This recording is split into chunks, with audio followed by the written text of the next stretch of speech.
What's up? It's Hallie. Welcome back to more Doki Doki Club meetings. The last session ended a little bit abruptly because something kind of odd happened.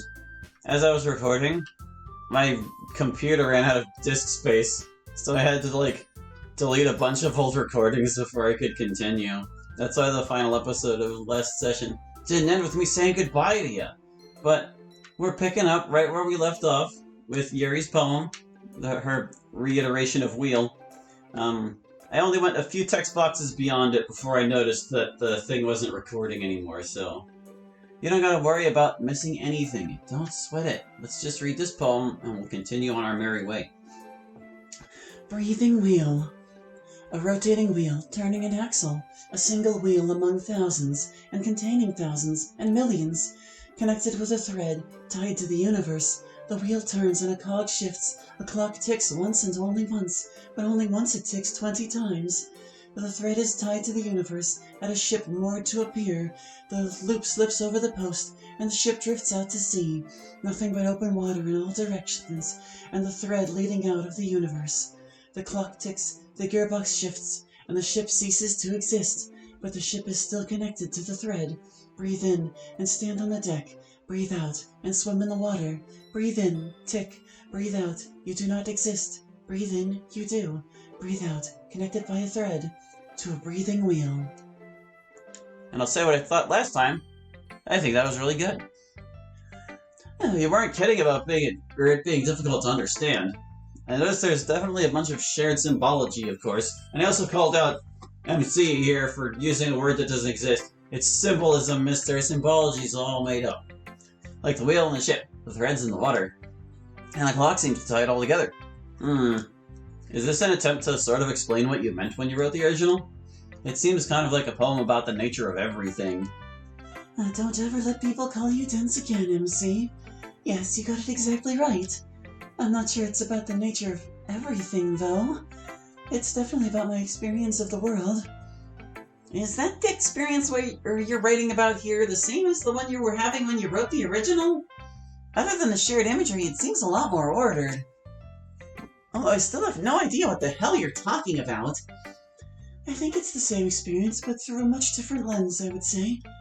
Obviously, I'm in a much more harmonious mindset now than I was then. Which is why the poem makes a little more sense, I hope. And it's less filled with the more terrifying imagery. That stuff was definitely a product of what was happening to me. I think it's a very beautiful poem. I love the odd contrast of images, the natural with the ocean, and the artificial with the clock. There's something very appealing about it. Monica takes another look at Sayori's poem. MC, how about you do your poem now? Okay, but just as a warning, I wrote this poem for Sayori. It's my deepest, darkest, most secret squishy feelings. So it might be kind of cringy. Oh, it's okay, MC. I'm sure it will be 100% cringy. My apologies in advance. For Sayori. Can two childhood friends each have unrequited love for the other? A silly tragedy, maybe, but our clumsy fear steals our precious time together. I still daydream about our sappy romance and my foolish fantasies of marriage and family. I'd love to bury you under a mountain of roses, embrace you, defeat your depression, melt your sadness. When you cry, I'd comfort you, turn your grief to sweet tears of happiness. Back in the real world, I'm alone. And I think you are too. Our misfortune is so simple, so avoidable, yet my cowardice burns, my scars hurt, and with shame and an empty smile, I paper over a broken heart with calm politeness. But I want to sing of you, dance with you. When I think of you, my whole soul fills with a party of color and music. You're a warm, sparkling ocean of bliss, my own private vacation, my own amazing adventure on holiday, my joyous excitement, like a dazzling display of fireworks, and it is peaceful, a bed of flowers against a wonderful sunset. It's extraordinary how easily I lose myself in memories of you. Each is a special treasure, a charm against misery. You didn't bottle these sunny dreams, I did. But their beauty cheers me anyway, because I find them in you, your smile, your laugh, your loud, fun passion for life, the things that are your nature. I am just lucky to be near you. Maybe it's hopeless for me. Just a weak firefly, flying under your awesome sun, a single raindrop under your rainbow, a single feather falling to your green fields. But whatever I am, here's my prayer to you. Don't let your rain clouds own your mind. Death and pain comes for us in their own good time. Forgive yourself even if you don't forgive me. And play freely in the life you've been given, both over years and in the span of a single lazy afternoon. But whatever you choose, I'll always be there for you, to lean on. I promise. No reaction, huh? Yeah, I was afraid it was kind of sucky. When I reread it last night, it sounded so stupid and angsty, but I couldn't rewrite it. It was honestly what I was feeling. Anyway, sorry to burden you all with it. You dense blockhead. Didn't you just say not to let anyone call me dense? That was before you were so incredibly dense. MC, this is incredibly romantic. Getting something like this is every girl's dream. I cannot believe you thought this was bad. This is so sweet. I think I know, but can you explain how you rewrote an old poem into this? Sure. So, my old poems were just random assemblages of words, and depending on what words I picked, one of you would like the poem more. So I took some of the words and rewrote them into a poem. Specifically, you wrote a poem that uses each and every one of Sayori's words. This is literally so romantic that it is hurting me. It is so well tailored to the exact relationship you have with her. God damn it! I want a partner who would write something like this to me! Fuck! I didn't expect this strong of a reaction. That's because you're incredibly dense, like Yuri said. Jeez, MC. The thing that bums me out is that Sayori isn't here to hear it. Maybe you should bring it with you after school tomorrow, in case you run into her purely by accident or whatever. Okay. Well, that just leaves Sayori's poem. That's a little in the same vein, but it's a lot more depressing. MC, are you sure you want to be here for this? I'm genuinely worried. I'm sure. Whatever it says, I need to hear. And if it's from her, I want to hear it even if it does hurt. Alright, here it is. Get me out of your head. Everything would be fine if I wasn't in there. This poem would be done, and you'd be happy. Don't you see? All your sadness is because of me. It's time to let go. Well, that's certainly clear enough. Yeah. It's actually a little worrying, especially since she's been gone today. How so? Just something about the way she's been acting recently, in combination with her being gone in this poem today. It's a little bit worrisome. Sayori. Huh, she's not in here either, huh? I figured she would be in the club right now. No, she didn't come today, Kenzo. Have you tried her cell? She hasn't been answering. Anyway, sorry to bother you guys. I'll get going. Kenzo, what's that in your backpack? Oh, this? It's a stuffed bird Sayori gave me the other day. That's the one from her room, right? She's had that stuffed bird for years. She must think very highly of you. Oh, actually, she, broke up with me recently, and then she told me to keep this as a souvenir. I actually felt bad about taking something so sentimental from her, so I came here to give it back. Anyway, I'm gonna go keep looking for her. Actually, I think Sayori's not at school today. Housekeeping and speaking with an extremely sing-song, high-pitched voice. But if you leave it with us, we'll make sure it gets back to her. No need to trouble yourself. Fair enough, I'll just leave it here then. Kenzo puts the stuffed bird on one of the club desks. Anyway, I'm going to get going. Going on. It was good to see you all. Tell Sayori I said hi. Sheesh. MC, are you okay? I know that's one of Sayori's most treasured possessions, but you shouldn't feel too bad about her giving it to him if she did it after a breakup, right? In fact, this is kind of a good thing, isn't it? Gives you your chance to be with her back. Be with her back? That's phrased weirdly. It's not that. I don't feel bad just because she gave it to him. In fact, I'd feel better about it if she had given it to him without breaking up with him. Then she'd have a valid reason. I don't quite understand. She would not give away that bird, ordinarily. That bird is, after us, one of her best friends. Something is terribly wrong if she gave it away. And I've been worried because of how strangely she's been acting recently, even for her. I might be figuring it out, Sayori. I haven't been studying at all. Wow, Sayori, that's living dangerously even by your standards. Yeah, well, it just doesn't seem like that big a deal anymore, you know? Finals are super important, Sayori. They determine your grades, which can determine your college and your job. It's like your whole future on a piece of paper. I try not to worry so much about my future these days. It freaks me out. Plus, I figure I'm not really smart enough to benefit from studying. Either I know a thing for class or I don't. And if I don't, no matter trying to figure it out on my own usually helps. Gosh, I wish I was as brave as you, Sayori. I'm too scared not to study. It's not really bravery. I just kind of don't care anymore, I guess. That definitely wasn't the only thing, either. You really should study, you know. Things do seem to carry forward in a weird way, even if we repeat the school year over and over again. Yeah, I know. But recently I don't have the energy. And it doesn't seem to me like I need to spend the energy on that, I guess. Well, I'll be keeping an eye on you. If you ever do get the energy to study, let me know, okay? I'm happy to help if you want. Oh, don't worry about me. I don't even care what happens on my finals. It's you I'm worried about. You need to take good care of yourself. Hey, I'm not the one who's skipping studying. I didn't just mean with studying. I meant in general in your life. Don't work yourself too hard or get too fearful or upset about any one given thing like finals. It's not healthy.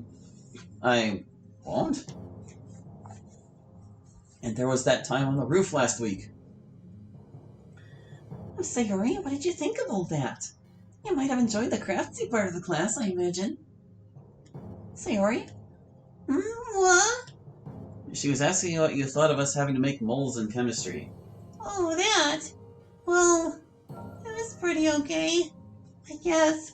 I wasn't very good at it. It was a nice change of pace. I'll be right back, you guys. I need to go splash some water in my face or something. I remember that. I thought it was a little odd, even for her. Yeah, and then there's what concerns me most of all. It's my turn next to be club president on your week off, right? Yes, but that's not for a couple weeks. Right, but this is finals week, and instead I think you deserve a break during finals week. So why don't I take over for you a little early? It doesn't mess with my studying like it probably does yours. Well, that's very considerate of you, Sayori, and you're probably right. Is everyone else okay with this? Don't see why not. It's fine with me. See? That okay with you? Yeah, that's fine. Then I move that Sayori be elected acting president of the Literature Club, and Monica be elected acting vice president. Seconded. Any opposed? The motion carries. All right, time to go home. You think this is related? I do. I think. I'm afraid Sayori might be doing something terrible to herself. And she's the club president now, so there's nothing we can do to stop her. We have to have everyone present to have a vote, and she's not here. That was probably part of her plan. Is there anything we can do you guys think? I know you've had a good reason to worry about Sayori in the past, MC. But are we sure we're not overreacting? It seems like we're assuming a lot here. I think we have to assume that MC's fears are well-founded at this point. Everything he's saying makes sense to me. If we have something we can do about it, we should. Even if we're being overly cautious, that would be a lot less harmful than if we ended up being not cautious enough. And as it turns out, there is something we can do about it. What can we do about it if she's club president? We'd have to find her just normally, and she might even be somewhere we can't reach. And even then, she could just stop us if she wants to. All the more reason to act without delay. This will only work if she's in my space room, but I feel like if she is doing something weird, she'll be there. I have a little back door to get there even when I'm not the president, in case I want to relax. Hopefully it works. You guys just need to do what I do, okay? Monica puts her hand on the teacher's desk and then speaks in a clear voice. 461080. Monica vanishes. MC immediately steps up. 461080. Shall we? I guess so. Sayori? Sayori, are you here? Was that her? It sounds like it came from your guys' side of the room. Yeah, it definitely didn't come from over here. Sayori, I know that's you. Won't you come out, please? I wrote you a poem. Here I am. Sayori! I was so worried. She's over here, guys. Sayori, I'm really glad you're okay. I was really worried that you were going to hurt yourself. Well, you're right. I just don't have the strength to fight it anymore. And I was hoping to do this without a bunch of drama with you guys, but... Sayori, no! Please, no. I can't. This is exactly why I was hoping to do this without seeing you guys.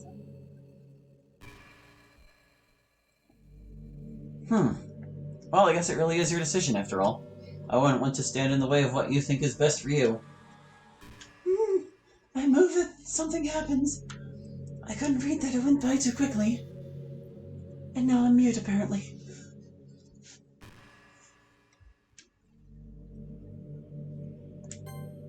I move that Monica be elected as the club president. That's what that said. Don't do this, Sayori. Hang on. Sorry about that. It was getting kind of hard to look at everyone. Especially MC. I know I don't have any right to say it, but I hope you won't change me like you've changed them. Even if you're going to go forward with this, someone ought to remember what a tragedy it is that you're gone. I think you're just trying to pull a fast one on me, Monica. You're thinking something like, oh, if I can stay the same, then I can fix everything again after she's done. But not this time. I don't want to come back anymore, Monica. I'm tired of fighting it all the time. And in any event, you won't be able to fix everything. I found your scatter and deletion method you were going to use on yourself. Damn, I know I should have gotten rid of that. Now it'll all be my fault that you're gone. Just like last time. I'm such a screw-up. Don't cry, Monica. I'll be fine once I change your file, too, Wait, I know you too well. You're just acting, aren't you? A little. I really do feel that way. But I thought maybe I'd have a better chance if I made it a little more dramatic. Still trying to manipulate me to the very end, huh? I guess you could look at it that way. But mostly I see this as just my duty as the club president. Everyone here loves you, Sayori. But you're not the same without you. I know it's very hard to be you. I would know better than anyone. I don't know what else to say. But we love you, all of us. I'd ask on everyone's behalf that you don't leave us. I'm sorry. I'm just too tired. I know you guys think you're better off with me. But whether because of my depression or whether it's actually true, I feel like I drag you down. And that feeling's just too much. And honestly, you guys won't miss me at all given the current file modifications. So it's a win-win for all of us. Well, there's only one thing left to tell you that I can think of. Before you do whatever you're going to do, won't you read MC's poem? He put a lot of work into it for you. Sayori takes MC's poem and reads it. Well, that would have been a sweet story if it worked. My beloved's really beautiful poem, rescuing me from the abyss. But not all stories have happy endings, I'm afraid. And nothing you guys can do can give me any strength to go on anymore. I'm sorry, Monica.